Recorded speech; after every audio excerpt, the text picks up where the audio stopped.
I'm Ashtar Tashi. Hi, my name is Kausar Sultana And we are the ReVibe Collective. So welcome again to our series Deep Dive with the ReVibe, where we have been talking about dealing with difficult emotions, and this series has been on grief. And this episode we're going to be talking about grieving for self. Wondering what that is? Tashi, please tell us. So, we have spoken about grieving the death of a loved one. We have spoken about grieving the end of a relationship. We have also shared with you grieving as a primary caregiver to someone who has passed on and you've looked after them.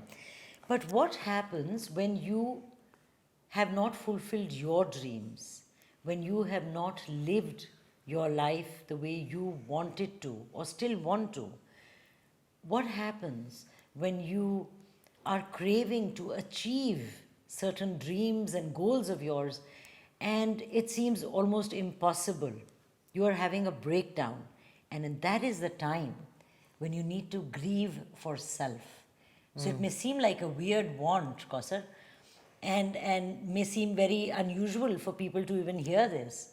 But like you and I were talking about this, while we were creating the content for this series, was that grieving for self is a highly ignored aspect of our lives. So this is not about feeling bad for yourself. That is playing victim. That's not or, where we're or going. pitying that, or even giving yourself a consolation that you couldn't fulfill certain dreams or desires, or even if it was a hobby or something. It's not about consoling yourself. Okay, we're going to go deep diving a little more as to what we're talking about grieving for self.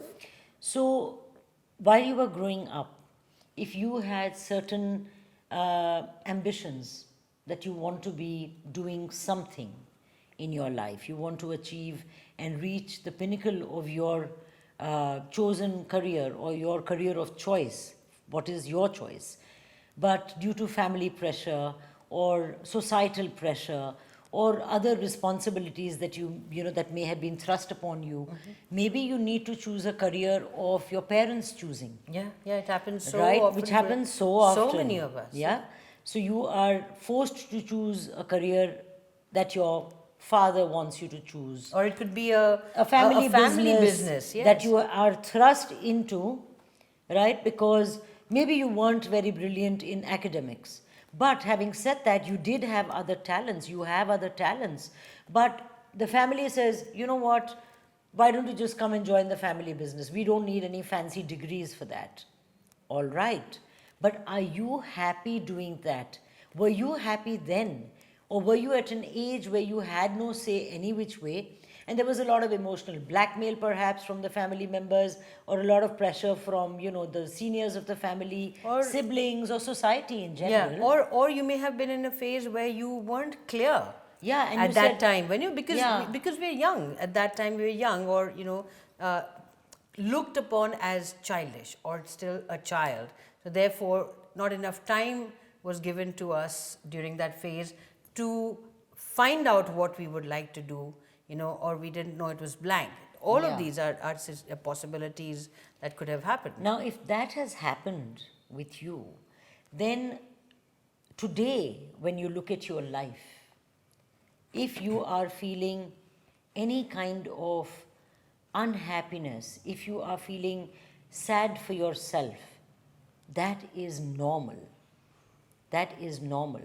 But then that is not complete grieving, because you are still thinking about what could have been, but you are still not able to do anything to move forward. And you will not be able to move forward unless you grieve the entire experience, grieve for yourself. And again, we repeat, this is not about self-pity or feeling like a victim. This is actual deep feeling when you say that I could have done this for myself, and now the regret is seeping in.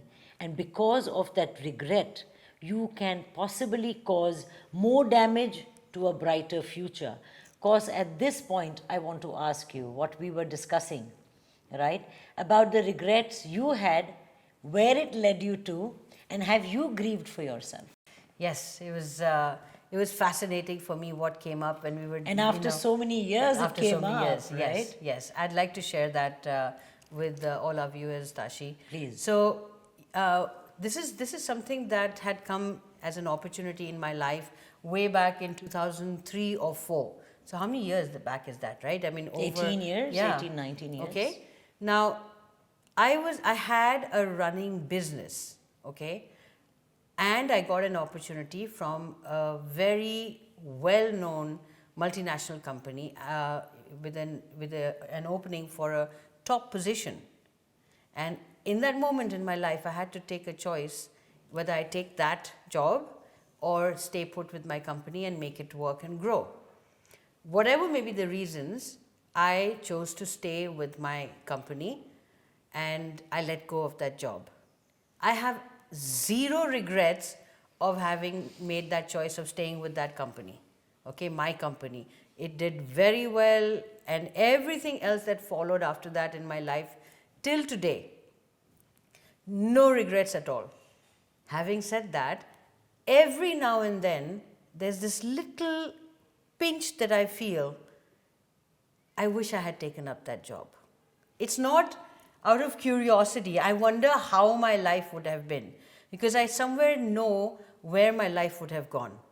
I would have had the opportunity to travel abroad. I would probably even have had the opportunity to settle abroad. Okay? Again, it's not like I've been unhappy in this country, but that's something that I was really looking forward to, living abroad, traveling abroad. And that went off.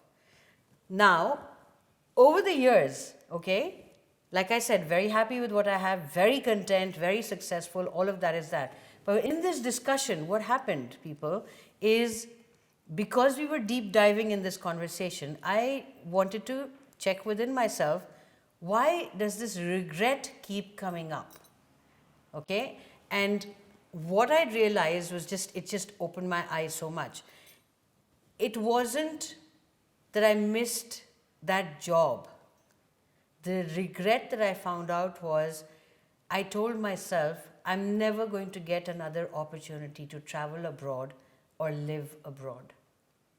And I closed my thought process even of looking at other avenues or other sources where I could have these kind of opportunities. That's the kind of awareness that I got. So you closed doors to your own growth. To my own growth. And obviously then, in that case, you have yet not completed your grieving for self. Yes, exactly. Until Kausar, the last conversation we had about it when we were in this whole deep diving for ourselves, right? So that Wow. Kausar in me is sitting there. I'm never going to get to go out of this country. I'm never going to get to travel outside of this country. So every time I've experienced this over the years, there's been an opportunity that would come up, even for a visit to the US. I have this little voice, I'm not going to get the visa. And I have not even made an effort to apply. So you are stepping away yourself without giving yourself a chance. Exactly. And I realize this now, that it's because that little me, not little as The inside, younger me has not grieved about it. has just given up hope that it's never going to happen. And I don't even realize, I wasn't even realizing where all it's been, I've been stopping myself and in you a have way. manifested blocks then, Kausar. Yeah. So that is what is going to happen if you are not going to deal and come face to face with your pain and grieve for yourself, right?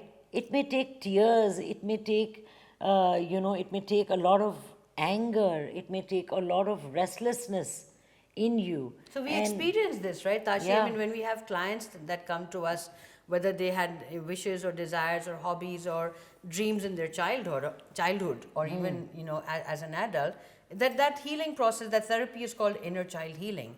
And when we are taking them through that, they actually meet their younger self in that deep space of healing, right? And when they meet that younger self or the child self and have a connect. You make a connect. And the process makes them realize how lonely that younger self is feeling, how abandoned that younger self, rejected, or even cheated, or even like not capable, not worthy. So many of those emotions are locked in that younger self. The issue of lack of self-worth becomes a very big thing here.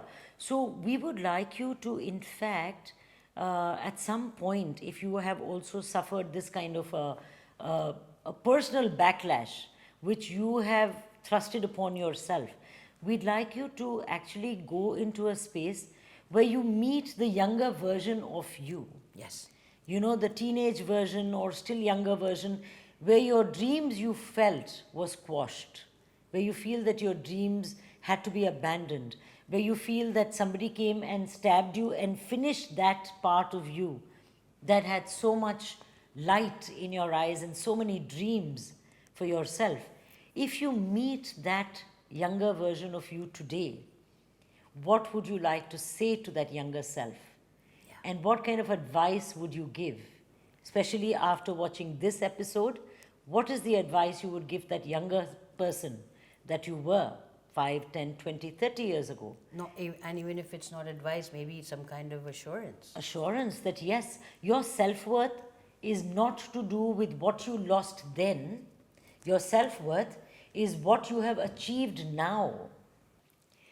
So you ought to understand here that the whole purpose of grieving for yourself is, to bring to rest or put to rest the angst, the regret, and the pain and the feeling of sadness for yourself, the feeling of loss for yourself, that you may have been a non-achiever or a non-starter or not done as well as other people in life, which is all right.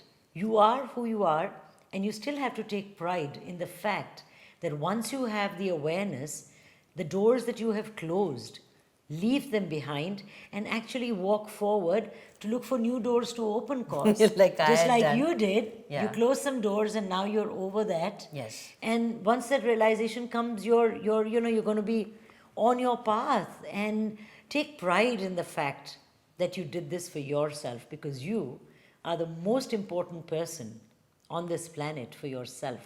That's exactly what I did. I went and sat and allowed that young me to grieve missing that opportunity. And once she finished and completed and healed the loss of that opportunity, that's when the current me also gave her the assurance, come along with me and let's create more opportunities. So we have already started creating opportunities for ourselves overseas, and I think that is a great indication, Kausar, that the universe is supporting your dreams. Absolutely. So you have to be courageous enough to take that step forward so that you can manifest what you want, and the universe shall support you.